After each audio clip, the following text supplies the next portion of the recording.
From the Homestead Studios in Santa Clarita, California, this is a Headache Soul production. Welcome to Just the Tip-Sters, America's favorite true crime podcast. I'm your host, Melissa Morgan. With me today is my handsome and talented co-host, Joshua Appendix Bevitt. Appendix? Absolutely useless and trying to get you taken out for years. Damn. Oh, boy. Yeah. Am I far off? No, you're spot on. Just watch your back, that's all I'm saying. She's getting taken out for years. Taking you out for years. See, in my nerdy brain went to the back of the book with all the definitions. Oh. Why is that dirty? No, that's your literary mind. Nerdy. Oh, nerdy. My nerdy okay. mind. I like it. You're nerdy. I like that. Oh, I wish I'd have thought of something for that. I'm sitting here thinking about like how a back being in the back of the book is an insult. Right. No. Like, I always get good information from that. From the appendix. Yeah. No. Useless and trying to get you taken out. Right, fine. You know I love you. I get so much shit from listeners who are like, you're so mean to him. And I'm like, yes. I'd much rather be stabbed in the front. Like that's the best thing I've ever heard. I heard that this week. Oh, did you? Yes. About a guy who was murdered, by the way. Well, okay. They were like, yeah, he was really not nice. I mean, he'd stab you in the front. And I was like, oh, I love that. I will never stab you in the back. Yeah, it's definitely in the front. Definitely in the front. It. Yeah. I appreciate it. Yeah, you got a chance to hold your hand over the wound and stop the bleeding. In the back, you can't bend your arms back like that. So, yeah. You're welcome. Thank you. Yeah, you're welcome.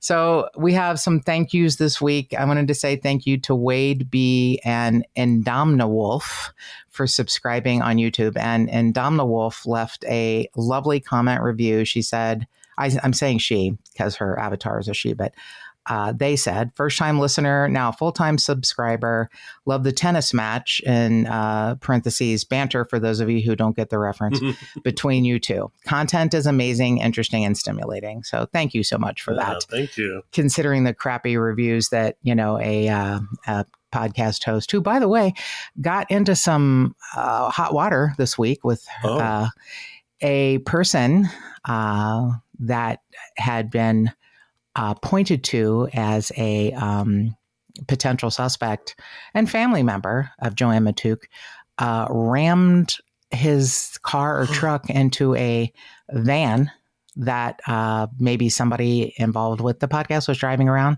saying, justice for Joanne and pimping out the podcast. Really? Yeah. Like purposefully, Yes. like, wow. Yeah.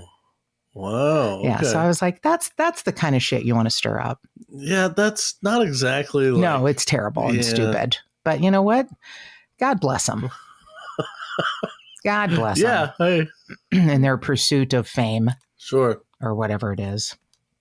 So our sponsor, Magic Mind, has once again come to save me and Tipster Debbie. She has been on Magic Mind for at least over a week. And she said, and I meant to print it out. I asked her if I had permission to say what she said. And I'll probably say it next week in its correct form. But she said, one weekend and I have much more, clarity of mind. I used to take a nap in the afternoon. I don't anymore. That's Nice. Exactly how I am. It's like sustained energy. Yeah. So I'm so happy to hear, Debbie's experience, and you've heard mine. I mean, I cannot go without my Magic Mind in the morning and then my sleep elixir at night. They literally are the beginning and the end of my day, and I'm so grateful for them. I have a little bit of a stockpile now, and I'm thrilled. Nice. Because I never want to run out. Right. Because if I run out, I feel it. I feel the difference. It's really an amazing product. And I had a discussion today with, this week with a friend who is anti-supplement of any kind. And I was like, I get it. There's so many things that aren't, like regulated by the FDA. And I don't know if, Sure. We all have things we kind of believe in. Like I have a friend who's very pro vitamin D3, and I don't go out in the sun a lot. So I'm okay with, taking some vitamin D. I think it's, helpful. But there are people who take a whole lot of things. Yeah, a whole lot of things that I never know if they work. I can tell you personal experience. Magic Mind and Magic Mind Sleep Elixir are glorious products. Nice. They are worth it because you are worth it. And I hope that you will consider, going to magicmind.com and the promo code area, putting Tip-Sters20, getting 20% off and free shipping. And I wouldn't say this if I didn't mean it. I don't have a lot of extemporaneous, people sponsoring this show. Mm-hmm. What I have are people sponsoring this show that I believe in. You've heard poor Joshua, who would be like, it'd be nice if I got paid. And I'm like, no, I told them, no, I am not gonna, talk about their product. So I only talk about this because I believe in it. I would not have this product on, absolutely. I wouldn't. So it is a joy. And I really hope that you'll give yourself the chance to get to know it better, because I think you'll be very happy with the results. And thank you to Tipster Debbie for letting me know how it's going with her. So this is sort of another section of the Long Haul Trucker series. We're going to talk a little bit more about Frank Figliuzzi's book, Long Haul. Cool. Good. Yeah, we talked about it last week, and there's a couple of things in the book that I got his book, Long Haul, but the one he wrote before that, The FBI Way, about, the excellence of the FBI, which I was like, I'll read that one later. So I'm reading Long Haul, and I'm not a huge fan of his writing style because he is kind of methodical and sterile. And then in other ways, he will throw in something that I feel like is almost too mushy or like a platitude, like a catchphrase I don't like. But when I can get rid of those things, what he is saying is fascinating. Nice. He gets to the truth eventually, and it's interesting. But he starts, and I'm going to be reading. What did I do? Did I throw the book down on the floor? Next year. Thank you, Joshua, because I am going to be reading part of the introduction of that book, because he boils down, in my mind, the most horrifying case of Robert Ben Rhoads. So Robert Ben Rhoads was 46 when he was caught, and he, like a lot of people caught, not really it's like, Al Capone being caught for tax evasion. Oh, okay. So he's, 46 years old when he was finally caught. He had been a long distance truck driver from 1975 to 1990. He was, in the BDSM world. Oh. And there's a picture of him wearing the most amazing getup. You're like, how the fuck did you even get in that? And why? Just like a weird Lipizzaner stallion horse, like going into competition or something. It's just fucked up. Anyway, he was known as Dr. Whips and Chains. Dr. Whips and Chains. full on medical school. Yes, he got a certificate. Yeah. Yeah. So he was married 3 times. His last wife, he was married to her for 3 years. They got divorced, and she comes in later when a journalist talks to her, confirming some behaviors. Okay. So he was particularly torturous as a sexual sadist. So there are serial killers who, kidnap people and kill them just to see what it's like to take a life. Okay. And then there are sexual sadists who, rape and murder. And then there are sexual sadists who torture, rape, and murder. Jesus, okay. He is that kind. That's the one he is. All right. So the FBI estimates that he is responsible for potentially 50 murders. Wow. During his 15 years as a long distance truck driver. He had really escalated in the months before he was caught, and they think that he averaged, in the months before 1990, he averaged 3 women a month. Jesus. Yeah. If you are familiar with the pictures of Regina Walters, that was how I first became acquainted with him. The pictures of Regina Walters are so disturbing, you're never going to forget them. They are not, gruesome, But the look on her face is so horrifying. And then when he was only linked to her because the pictures of her were found in his apartment after he was arrested for what I'm going to read to you. Regina Walters was beautiful, and she was 14. And the way he had her dressed in a black dress and black high heels in an abandoned house that looked like kind of like a barn in rural Illinois. And that is where she was found several months after she was murdered. These pictures were taken moments before her death. Oh, jeez. She has her hands up. She is just trying to protect herself with her hands. Oh, God. Okay. I'll show them to you later because I honestly don't want you to be... Because you want to give me nightmares? Yes. Yeah, all right. They're not nightmare fuel. They're memory. You won't forget them, but they're not gruesome in any way except for the look on her face. So he was known to take pictures, which comes into play a little later. So I'm going to read part of the introduction to the book Long Haul. Early morning, April Fool's Day in 1990, an Arizona State Trooper, Mike Miller, spotted a truck with its hazard lights blinking on the shoulder of the I-10 in Casa Grande. Miller put on his hat, stepped out of the patrol car, walked up to the rig and looked inside. That's when the woman inside saw someone dressed as an officer and started screaming. She was shackled in a makeshift torture chamber in the rear of the cab. As soon as she saw him, she started screaming for help. She had on fuzzy lion slippers and nothing else. Oh. The driver was a quintessential killer trucker. The cops, prosecutors, and media bestowed the well-deserved moniker Truck Stop Killer on Robert Ben Rhoads, and it was a name he earned. He was the one all other trucker killers would be measured against. I don't agree with that. For his volume of victims, the span of his murderous spree, and the sheer terror inflicted on his prey. He worked as a long-haul truck driver for 15 years, and for most of those years, he kidnapped, tortured, raped, and killed, leaving as many as 50 suspected victims in his wake. He built a traveling torture chamber in the rear of his semi and hunted the highways for his next kill. Rhoads was busted for kidnapping the screaming woman the trooper found, but it was this discovery of his final murder victim, Regina Walters, that put him away for life. Regina was 14 years old when she and her boyfriend, Ricky, slipped out of their troubled family houses in Pasadena, Texas, to hitchhike to a new future. But the only thing in their future was darkness. In February of 1990, near Houston, Rhoads offered the two teens a ride.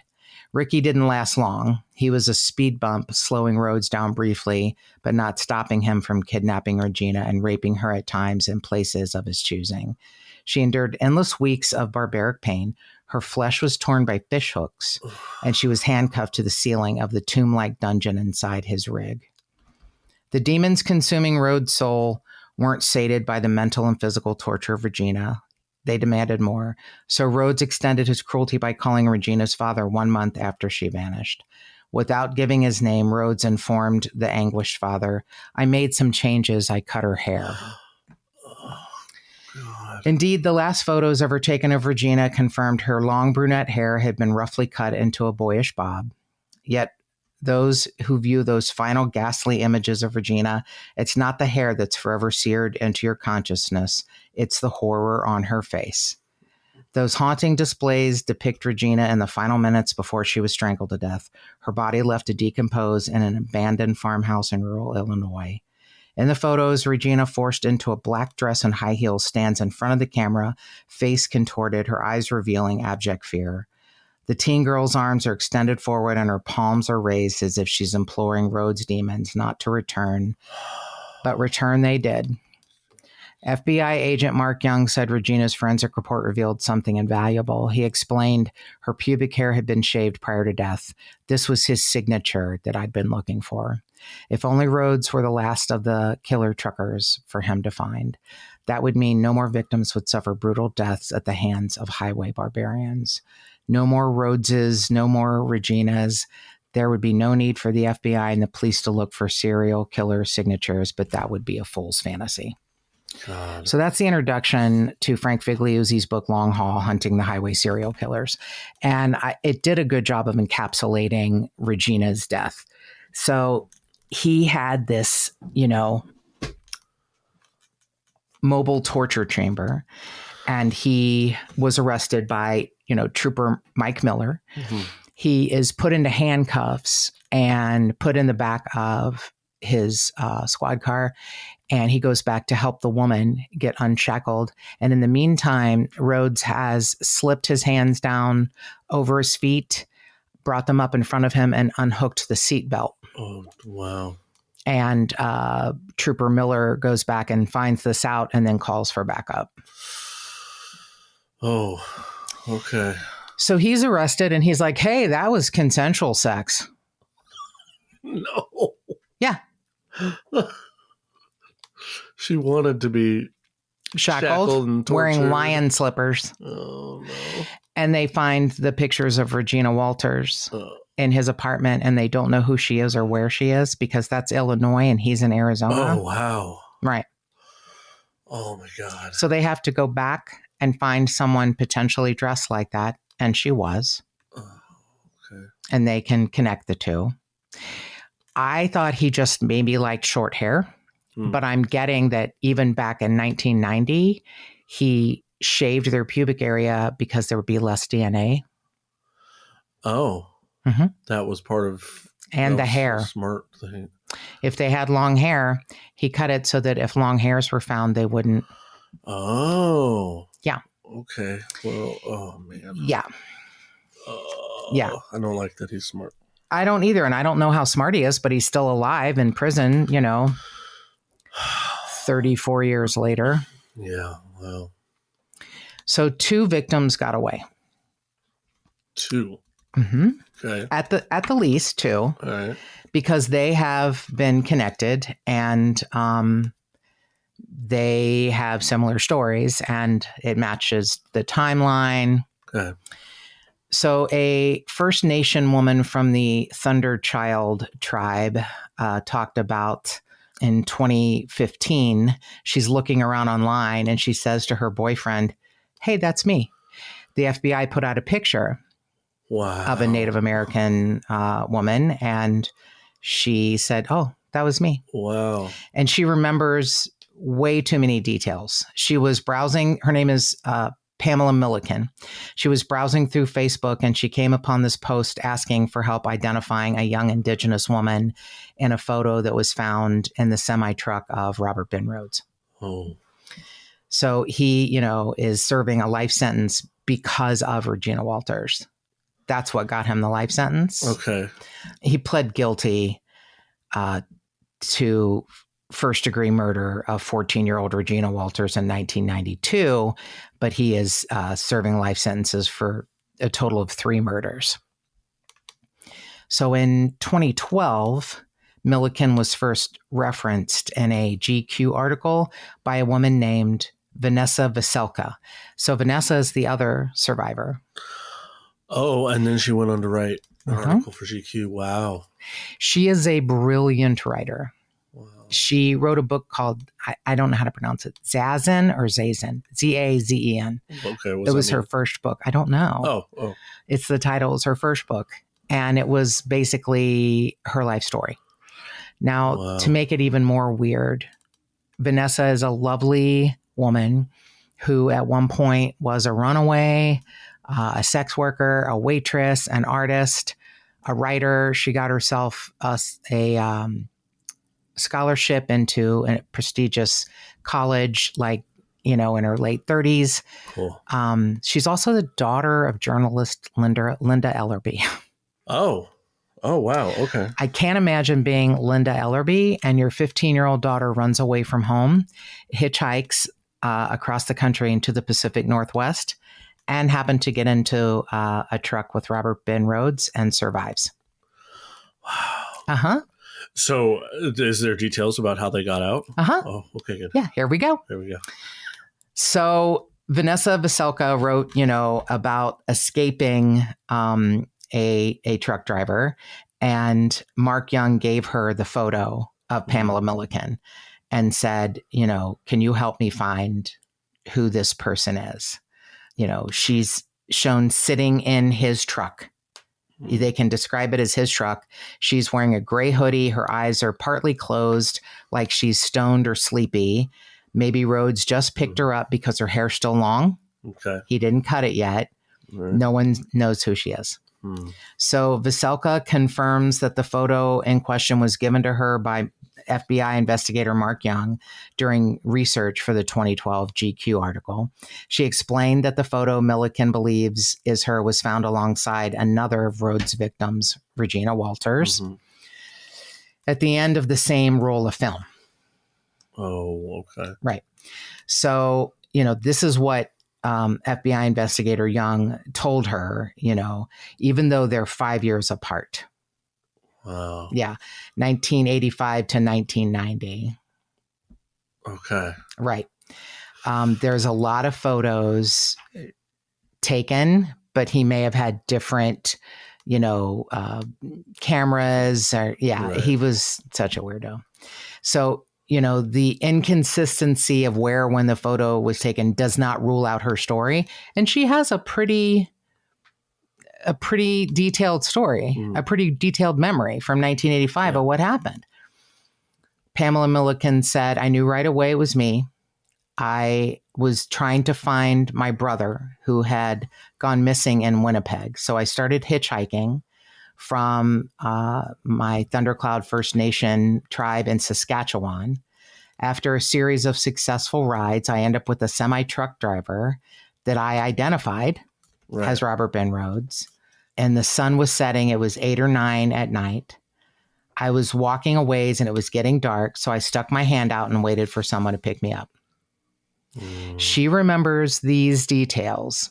A flat-nosed white semi-truck stopped on the highway, and I went running after it. I opened the door and I looked at him, and he said, hey, jump up in here. And I said, I have a really heavy bag. You're going to have to help me. And he helped her put her bag in and said, yeah, just put that in the back. As Milliken was turning around to climb into the passenger seat, he took a picture of her. Oh. That we see. That's the picture. Okay. Uh-huh. And she said, what did you do that for? And he said, well, I'm going to take your picture. If you rip me off, I can tell the cops who stole stuff from me. I mean, that does sound plausible. It's a good way to explain why you're doing something shitty. Yeah. He introduced himself as Robert, and they were, talking. He told me he was going to Florida and he wanted me to come with him. At one point, he pointed to a sign on the dashboard that said, cash, grass, or ass, no one rides for free. That's for free. She said, I didn't have any money. I didn't smoke pot, so I knew which one it would be. We had consensual sex in the back of the truck. Oh, okay. Yep. She was dropped off without harm in Winnipeg at the bus depot. Fast forward 30 years later, she comes across the Facebook post. I knew it was me, but I didn't have a photo of myself from that time to prove it. So now there's a picture of her in her 50s, and you can put them next to each other and tell it's her. Right. I mean, you just, you can tell it's her. Yeah. Right. So she'd reached out to the FBI at their toll-free number in the U.S. The dispatcher said she would research it and suggested she phone the RCMP, where she, was, living. They confirmed her call and they started investigating. They sent out a constable to talk to her. And she said, I was pretty freaked out when I saw it, but I just wanted them to know that I'm okay. So Vanessa Veselka in her GQ article said he wore a cotton button down with sleeves rolled up neatly over his biceps, and he had the cleanest cab I'd ever seen. He must have seemed okay to me or I wouldn't have gotten in the truck. Once out on the road, though, he changed. He stopped responding to my questions. He shifted. He grew taller in a seat. His face muscles relaxed into something both arrogant and blank. Then he started talking to me about a dead girl in a dumpster and asked me if I'd ever heard about the Laughing Death Society. Oh, no. She said no, and he said, we laugh at death. Mm-hmm. So she had left her home because she said, she and her mother were fighting. And, she said at one point he pulled the truck over on the shoulder of the road and it was surrounded by woods.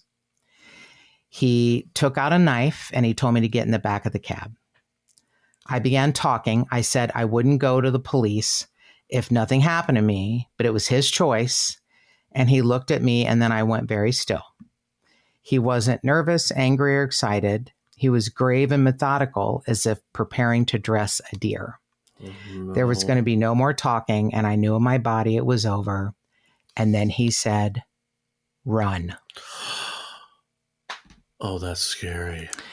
Without thinking twice and unsure if he was going to chase me, she ran 100 yards without looking back before she hid. I crouched on twigs and breathed into my shirt to muffle the sound. I stayed there until I heard the truck pull onto the interstate. Huh. It was really dark. I was still in shock. I walked back to the same road and I started hitching south. I never went to the police and I didn't tell anyone for years. Well, yeah, because she promised if nothing happened to her, she wouldn't go to the police. So that was a promise. Yeah, that's good that she kept her promise. Yeah.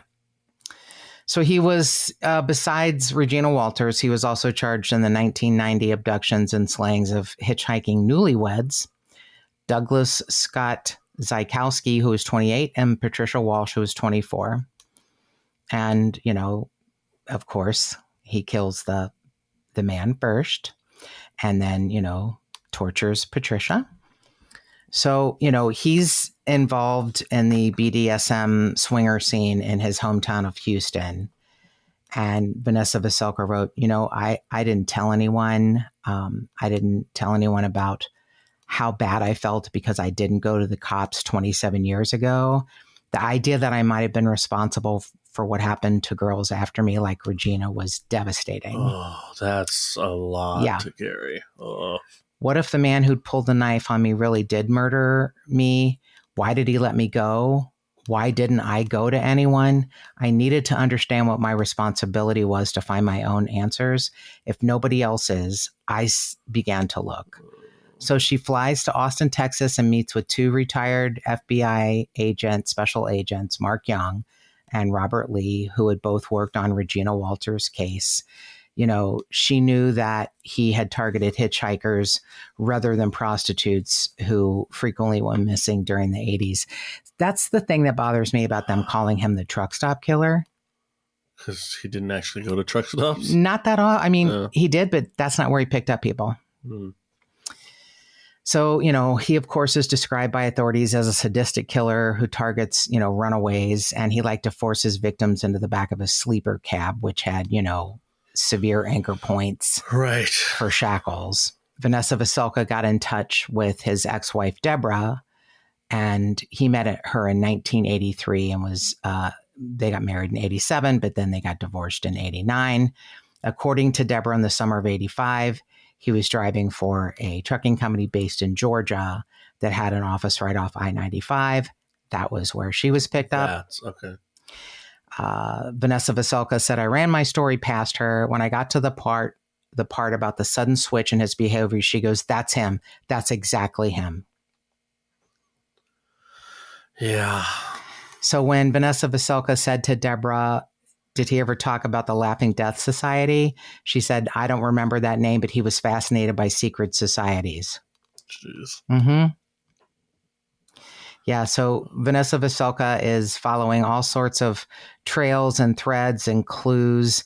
And, there's all of these, at the time, 500 bodies that have not been, identified or solved, found over the past 30 years. And then in 2009, they start the Highway Serial Killer Initiative. Right. His logbook, Rhoads' logbook, places him in the area of at least 50 unsolved murders in the 3 years prior to his arrest. Wow. Right. That's so... God. So Vanessa Veselka wrote, I was in the one place where I knew for certain women had been found, one less than 100 yards from where I was let out. Man. Yeah. So on the advice of these FBI agents, Vanessa Veselka writes a letter to Robert Rhoads. To him? Yep. Okay. hey, I was a 15-year-old runaway. I was in this area. I was in a white rig with a man who pulled a hunting knife.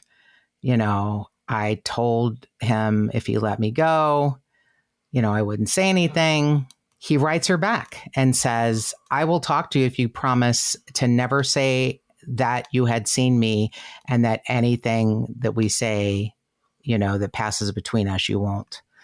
And she's like, yeah, I am a journalist. Yeah. And he said, I also want $500. He wants $500 for like on his books or whatever. Oh my God. And she said, I have journalistic standards and I can't pay for interviews. And she said, I expected that to be the end of it, but I got another letter from him. He likes to think of himself as an expert. And now he suggested that he be paid as one. Oh my God. And she said, an expert in what? And he said, killing. Murdering. Oh my God. Wow. And then he had written things on a yellow legal pad. And in all caps, he said, it wasn't me. But yeah, it was. I like, but was it you? Yeah.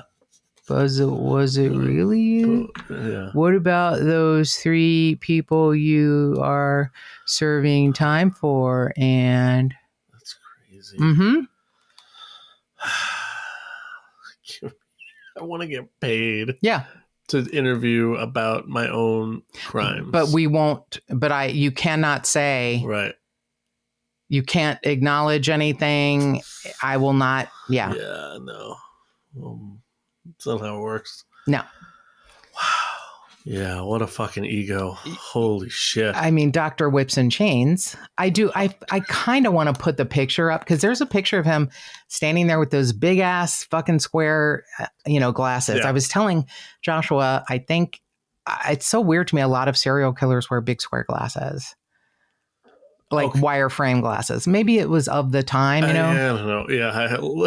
Maybe it was just the style. Yeah. I mean, and a lot of serial killers and shop teachers, I think. Oh, well, same thing. Oh, well, I mean, potentially. Yeah. Yeah. So he has these big giant glasses on and he's standing in this outfit that you're like, it's like the Gimp from, Pulp Fiction. Pulp Fiction. Oh. Except it's not a zipper over because he's like standing there with these big glasses and a half-assed smile on his face and the craziest getup, but nothing like you would think maybe there'd be like weird like nip clamps or something. It's like leather shorts and like a crisscross, like a bandolero thing with like, big like metal loops and shit.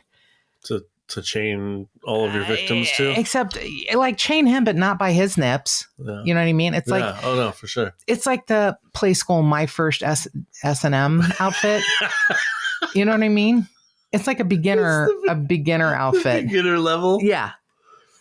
Okay, but he was in above the board BDSM society in Houston.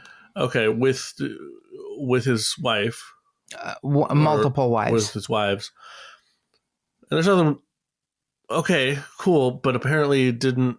That wasn't enough. That wasn't enough. All right. No. Like, I don't know. I feel like some people like get their jollies out that way and sure, or maybe fulfill some fantasies, right? Or come close to it. But yeah, if you're an adult and someone else is consenting, that's different. Do it, knock yourself out, baby. Oh yeah, absolutely. There was a really or knock someone else out, or not. If you knock them out, then they're not consenting. Oh sure. It's there's a terrible movie with Vincent D'Onofrio and Jennifer Lopez called The Cell, and Vincent D'Onofrio hung by giant meat hooks from the ceiling. Oh my God. Yeah, that was really hard to watch. So here's very thin Regina Walter, who is hanging by fish hooks from the back of his sleeper cab. Oh, no. Mm-hmm. Oh. That's what's so interesting to me. Like I'm telling you, if you saw his getup, which I will post, it's like a bad, leather boy. Mm-hmm. It's got like it's like very showy. Sure. But there's nothing going on at least that you can see that, and it's like little shorts with little like suspenders that are leather and stuff. Maybe he's got some weird ass thing going on around his genitals, but he has like no, like nipple clamps or. Well, he's not the one interested in receiving the pain. Right.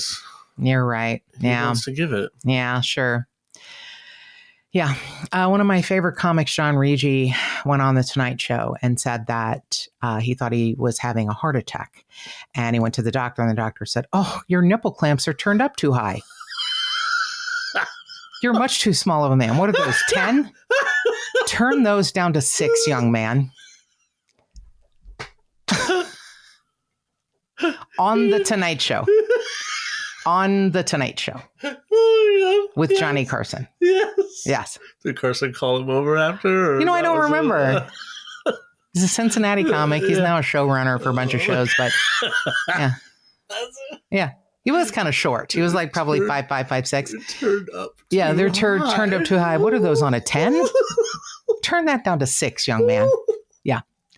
You are not having a heart attack. Your nipple clamps are turned up too high. I like it. Yeah. It's pretty funny. He also said he joined, as soon as he moved to Los Angeles from Cincinnati, he joined a gang. And he said they sat around the clubhouse trying to figure out if it's pronounced banal or banal.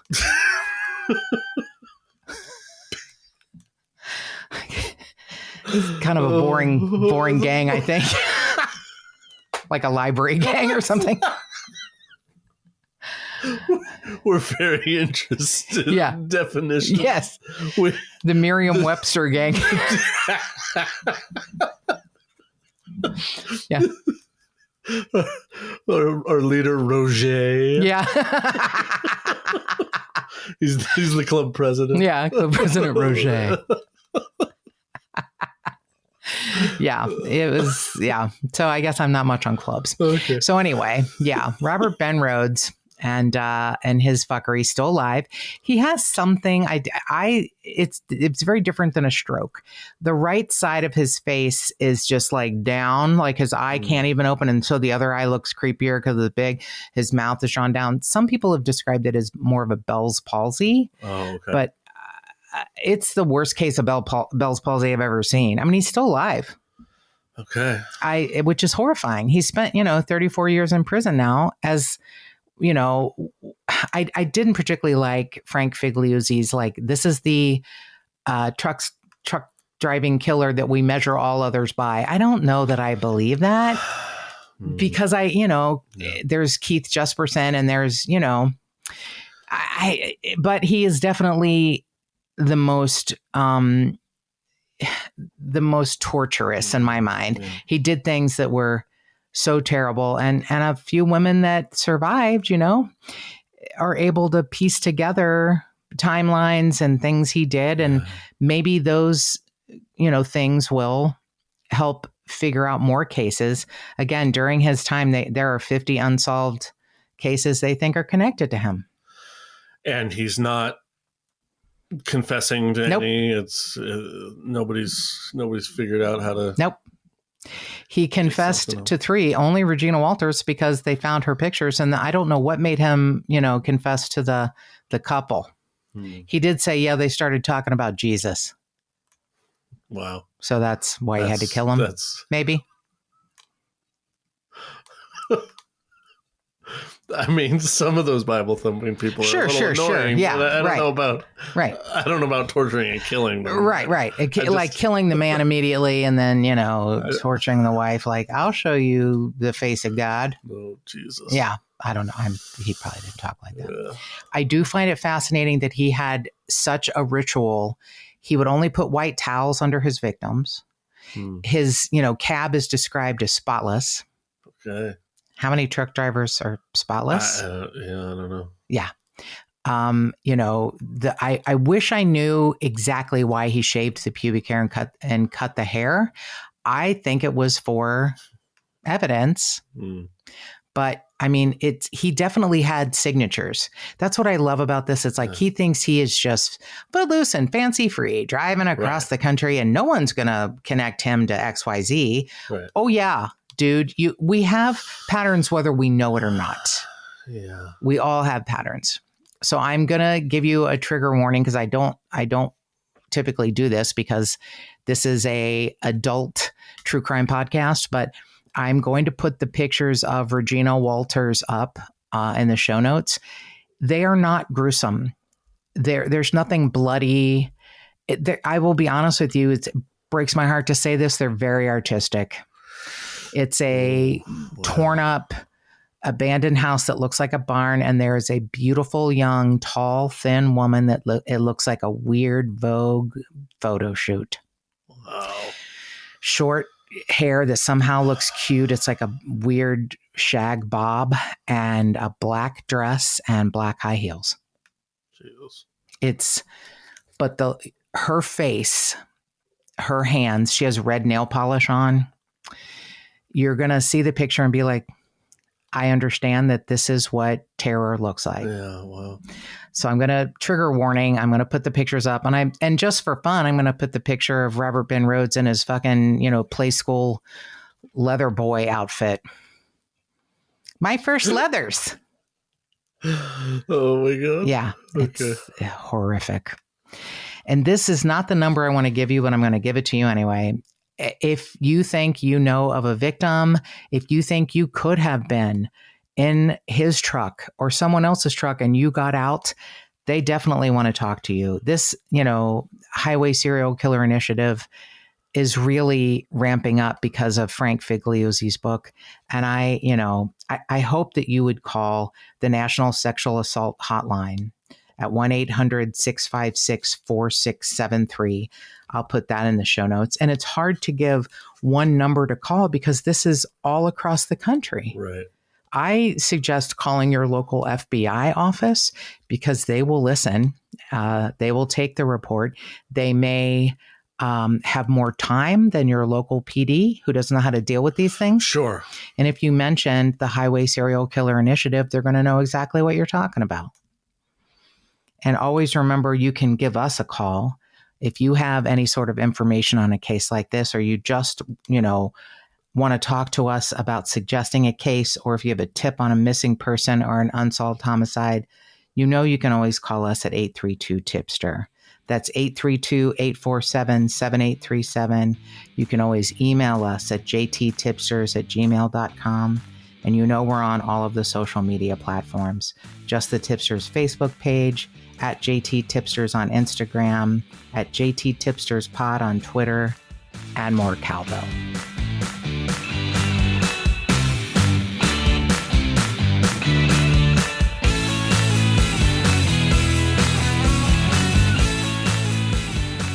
If you would like to support this podcast and get early access and other cool murderous swag, go to patreon.com/justthetipsters.